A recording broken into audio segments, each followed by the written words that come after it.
जय जय सीताराम। बरनी न जाई मनोहर जोरी, शोभा बहुत थोरी मति मोरी। राम लखन सिया सुंदरताई, सब चित वही चित मन मति लाई।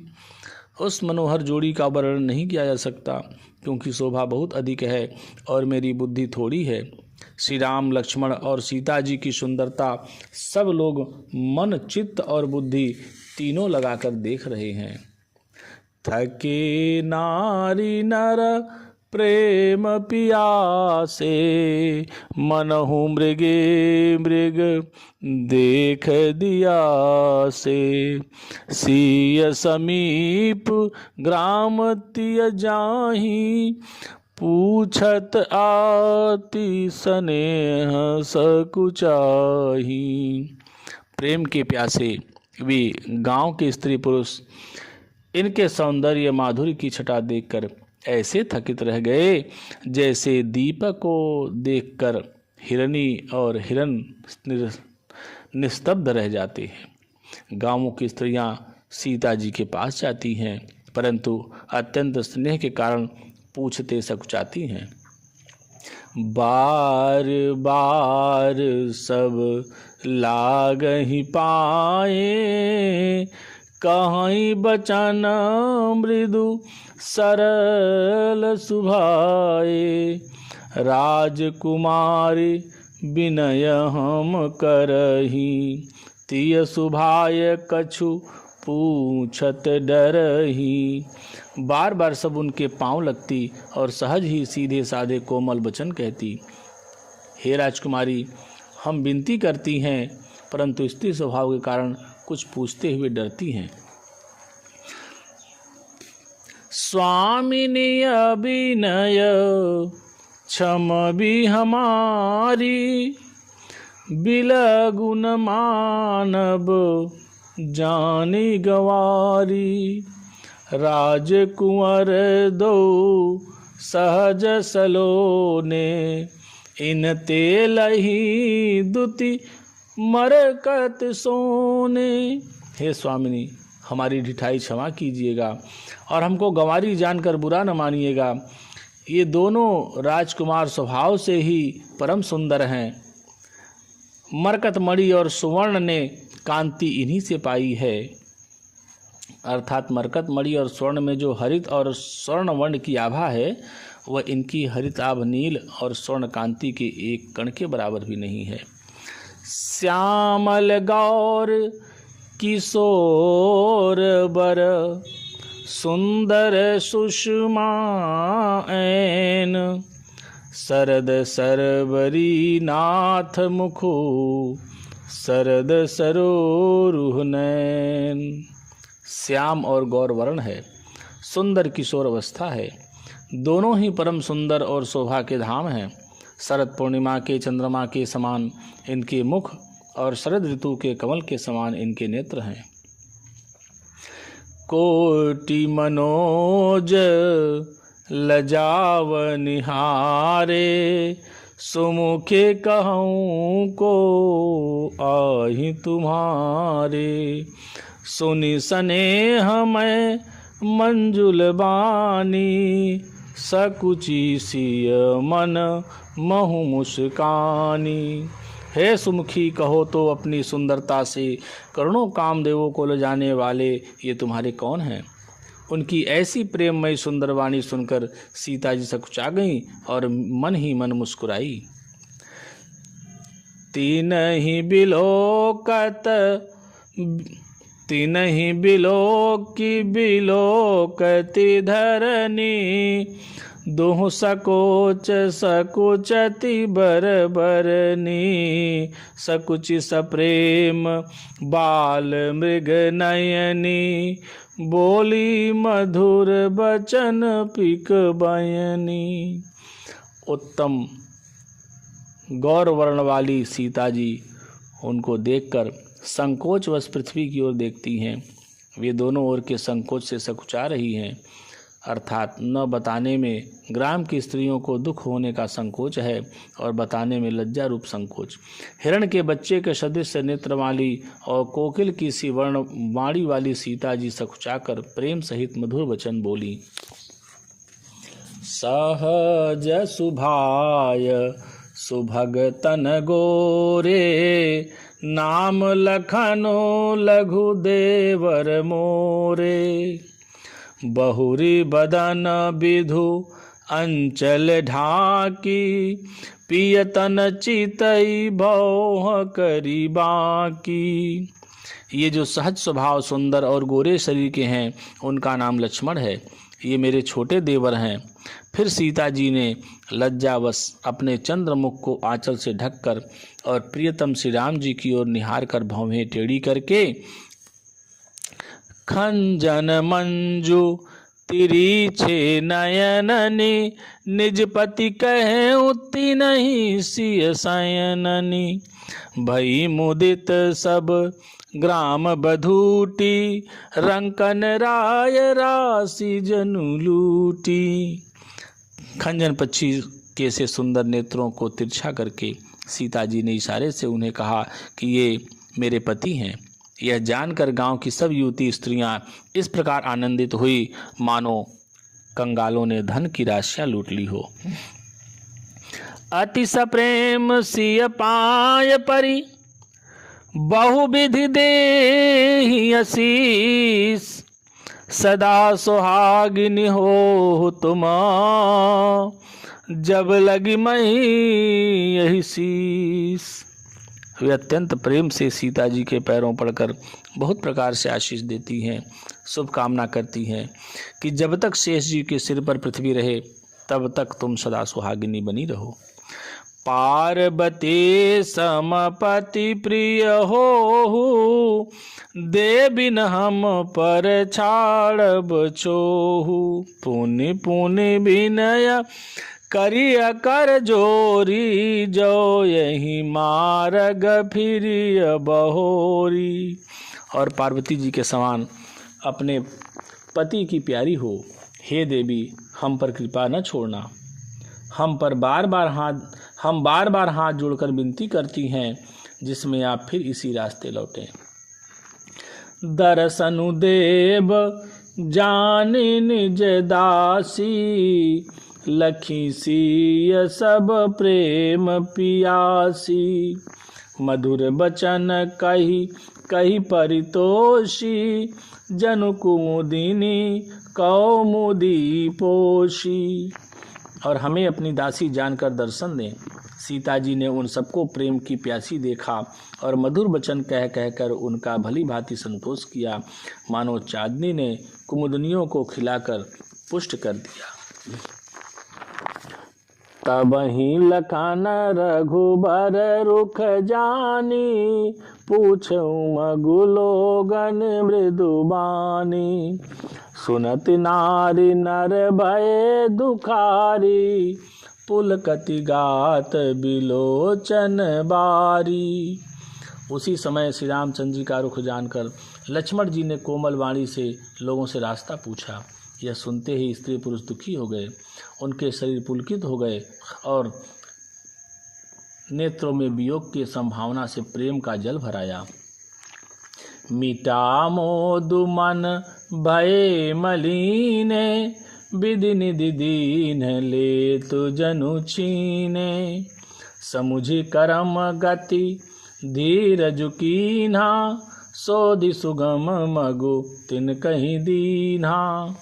उनका आनंद मिट गया और मन ऐसे उदास हो गए मानो विधाता दी हुई संपत्ति छीन लेता हो। कर्म की गति समझकर उन्होंने धैर्य धारण किया और अच्छी तरह निर्णय करके सुगम मार्ग बतला दिया। लखन जान की सहित तब गवन कीन रघुनाथ, फेरे सब प्रिय बचन कही लिए लाई मन साथ। तब लक्ष्मण जी और जानकी जी सहित श्री रघुनाथ जी ने गमन किया और सब लोगों को प्रिय वचन कहकर लौटाया, किंतु उनके मनों को अपने साथ ही ले लिया। फिरत नारी नर अति पछताही, दयहि दोषु देहि मन माही। सहित विषाद परस्पर कहीं, विधि कर तब उलटे सब अहीं। लौटते हुए वे स्त्री पुरुष बहुत ही पछताते हैं और हम मन ही मन देव को दोष देते हैं। परस्पर विषाद के साथ कहते हैं कि विधाता के सभी काम उल्टे हैं। निपट निरंकुश निष्ठुर निशंकु, जहि शशि कीन सरोज सकलंकु। रुख कलपतरु सागर खारा, तहि पठे बनराज कुमारा। वह विधाता बिल्कुल निरंकुश, निर्दय और निडर है, जिसने चंद्रमा को रोगी और कलंकी बनाया, अर्थात घटने बढ़ने वाला, कल्प वृक्ष को पेड़ और समुद्र को खारा बनाया। उसी ने इन राजकुमारों को वन में भेजा है। जौ पै नहीं दीन बनवासु, कीन बादि विधि भोग बिलासु। ए बिच रही मग बिनु पद त्राना, रचे बादि विधि बाहन नाना। जब विधाता ने इनको वनवास दिया है तब उसने भोग विलास व्यर्थ ही बनाए। जब ये बिना जूते के नंगे ही पैरों रास्ते में चल रहे हैं तब विधाता अनेकों वाहन सवारियां व्यर्थ ही रचे। ए मही पर ही डासी कुश पाता, सुभग सेज कत सिजत विधाता। तरुबर बास इनहि विधि दीना, धवल धाम रचि रचि समुकीना। जब ये कुश और पत्ते बिछाकर जमीन पर ही पड़े रहते हैं तब विधाता सुंदर सेज किस लिए बनाता है। विधाता ने जब इनको बड़े बड़े पेड़ों के नीचे का निवास दिया तब उज्जवल महलों को बना बना कर उसने व्यर्थ ही परिश्रम किया। जो ए मुनि पटधर जटिल, सुंदर सुठी सुकुमार। विविध भांति भूषण बसन, बाद किए करतार। जो ये सुंदर और अत्यंत सुकुमार होकर मुनियों के वलकल वस्त्र पहनते और जटा धारण करते हैं, तो फिर करतार विधाता ने भांति भांति के गहने और कपड़े वृथा ही बनाए। जो ए कंद मूल फल खाही, बाद सुधा दिया सन जग माही।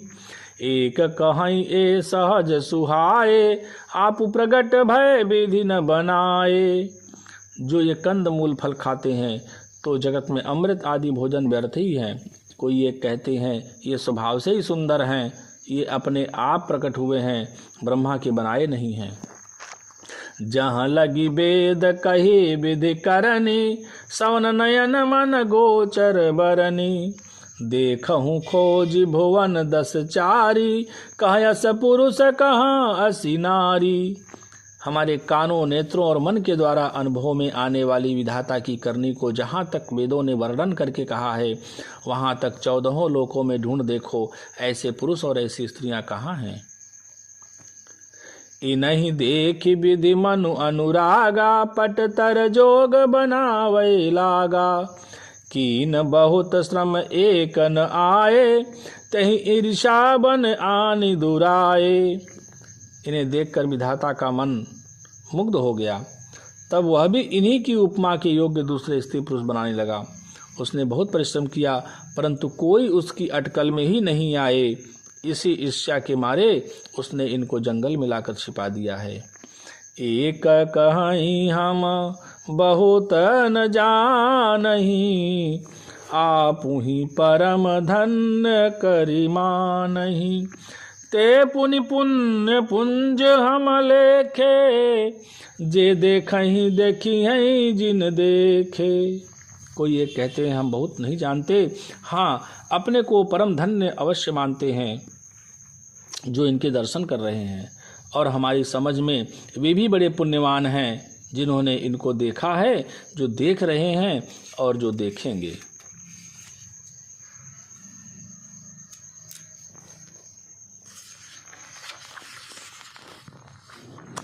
एहि विधि कही कही बचन प्रिय, लेहि नयन भरि नीर। किमि चली हैं मार्ग यगम, सुठि सुकुमार शरीर। इस प्रकार प्रिय वचन कह कह कर सब नेत्रों में जल भर लेते हैं और कहते हैं कि ये अत्यंत सुकुमार शरीर वाले दुर्गम मार्ग में कैसे चलेंगे। नारी स्नेह विकल बस होही, चकई साँझ समय जनु सोही। मृदुपद कमल कठिन मगु जानी, गहबर हृदय काई बर न बानी। स्त्रियां स्नेह बस विकल हो जाती हैं, मानो संध्या के समय चकवी सोह रही हो। इनके चरण कमलों को कोमल तथा मार्ग को कठोर जानकर वे व्यथित हृदय से उत्तम बाणी कहती हैं। पर सत मृदुल चरण अरुणारे, सकुचति महि जिमि हृदय हमारे। जो जगदीश इनहि बनु दीना, कसन सुमन मय मार्गु कीन्हा। इनके कोमल और लाल लाल चरणों को छूते ही पृथ्वी वैसे ही सकुचा जाती है जैसे हमारे हृदय सकुचा रहे हैं। जगदीश्वर ने यदि इन्हें वनवासी दिया तो सारे रास्ते को पुण्यमय क्यों नहीं बना दिया। जो मांगा पाई विधि पाही, ए रखी हैं सखी आखिन माही। जो नर नारी न अवसर आए, तिन सिय राम न देखन पाए। यदि ब्रह्मा से मांगे मिले तो हे सखी इन्हें अपनी आंखों में ही रखें। जो स्त्री पुरुष इस अवसर पर नहीं आए वे श्री सीताराम जी को नहीं देख सके। सोनि स्वरूप बूझ कुलाई, अब लगी गए कहाँ लगी भाई। समर्थ धाई बिलो कहीं जाई, प्रमुदित फिरहि जन्म फल पाई। उनके सौंदर्य को सुनकर वे व्याकुल होकर पूछते हैं कि हे भाई अब तक वे कहाँ तक गए होंगे। और जो समर्थ हैं वे दौड़ते हुए जाकर उनके दर्शन कर लेते हैं और जन्म का परम फल पाकर विशेष आनंदित होकर लौटते हैं। अबला बालक वृद्ध जन, करमी जहीं पचिताही। होहि प्रेम बस लोग इमी, राम जहाँ जहाँ जाही। अबला स्त्रियां, बच्चे और बूढ़े हाथ मलते और पछताते हैं। इस प्रकार जहाँ जहाँ श्री रामचंद्र जी जाते हैं वहाँ वहाँ लोग प्रेम की वश में हो जाते हैं। गाँव गाँव यस होई आनंदो, देखि भानुकुल कैरव चंदू। जे कछु समाचार सुनि पावहीं, ते निपरानि दोषु लगावहीं। सूर्य कुल रूपी कुमुदनी के प्रफुल्लित करने वाले चंद्रमा स्वरूप श्री रामचंद्र जी के दर्शन कर गांव गांव में ऐसा ही आनंद हो रहा है। जो लोग वनवास दिए जाने का कुछ भी समाचार सुन पाते हैं वे राजा रानी अर्थात दशरथ कैकेयी को दोष लगाते हैं।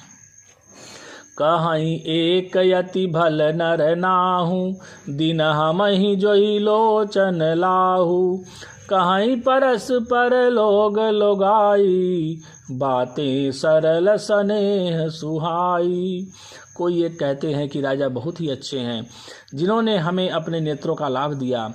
स्त्री पुरुष सभी आपस में सीधी स्नेह भरी सुंदर बातें कह रहे हैं।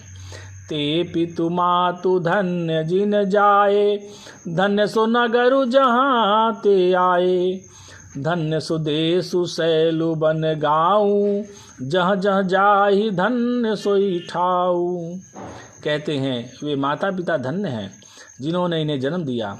वह नगर धन्य है जहाँ से वे आए हैं। यह देश पर्वत वन और गांव धन्य है और वही स्थान धन्य है जहाँ जहाँ ये जाते हैं। सुख पायो बिरंचि रचिते ही, ए जही के सब भांति सनेही। राम लखन पथि कथा सुहाई, रही सकल मग कानन छाई। ब्रह्मा ने उसी को रचकर सुख पाया है, जिसके ये श्री रामचंद्र जी सब प्रकार से स्नेही हैं। पथिक रूप श्री राम लक्ष्मण की सुंदर कथा सारे रास्ते और जंगल में छा गई है। यही विधि रघुकुल कमल रवि मगलोगन सुख देत, जाहि चले देखत विपिन सिय सौमित्र समेत। रघुकुल रूपी कमल के खिलाने वाले सूर्य श्री रामचंद्र जी इस प्रकार मार्ग के लोगों को सुख देते हुए सीता जी और लक्ष्मण जी सहित वन को देखते हुए चले जा रहे हैं। पवन तनय संकट हरन मंगल मूर्ति रूप, राम लखन सीता सहित हृदय बसऊं सुरभूप।